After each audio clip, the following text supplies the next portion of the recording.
Verse 22 of the chapter of Al-Hijr of the Quran gives us the following news 1400 years ago, when the importance and meaning of fecundating was not known. And we send the fecundating winds. Yes, this verse clearly states that winds have a fecundating property. What do scientists say about this news given by the Quran? Let us find out. Scientists state that winds have a fecundating property as follows. There are male and female elements in the flowers of all plants.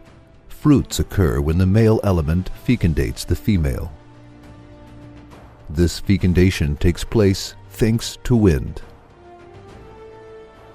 Allah created the seeds of many plants so light as to fly in the presence of even a very light breeze.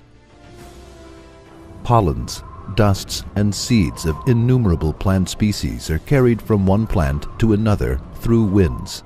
Thus, the plants reproduce through fecundation, and their generations are ensured to continue. That is, plants reproduce thanks to the fecundating property of winds.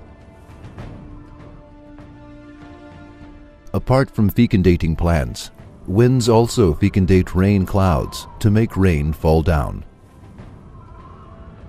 Until recent times, it was thought that the only relationship between wind and rain was that winds dragged rain clouds.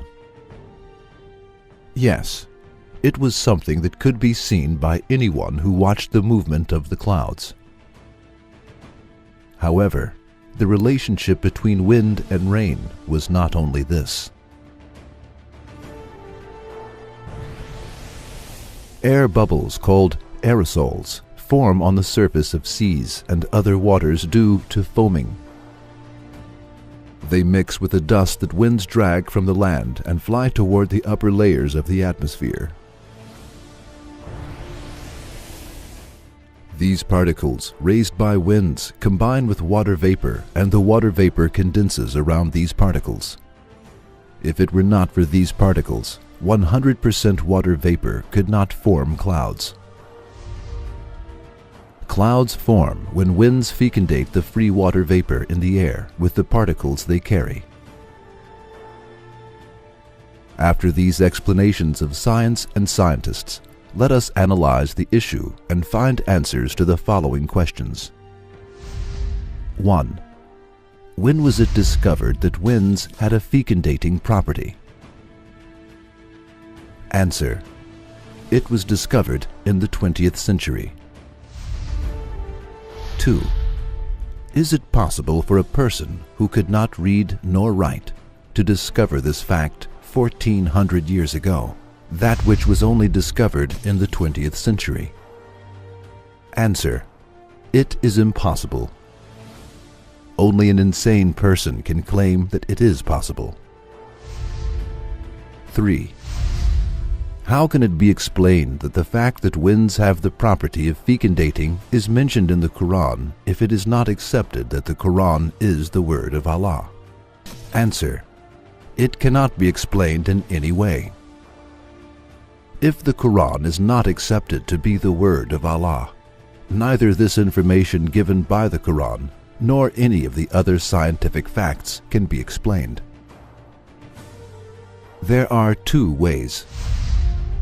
To accept that a human being who could not read or write knew and discovered 14 centuries ago on his own that winds have the property of fecundating and all of the other scientific facts stated by the Quran. Or to say, the Quran is the book of Allah. All of the news within it is the word of Allah. There is no other possibility. No sane person can accept the first probability, for it is impossible for a human being to know and discover them on his own.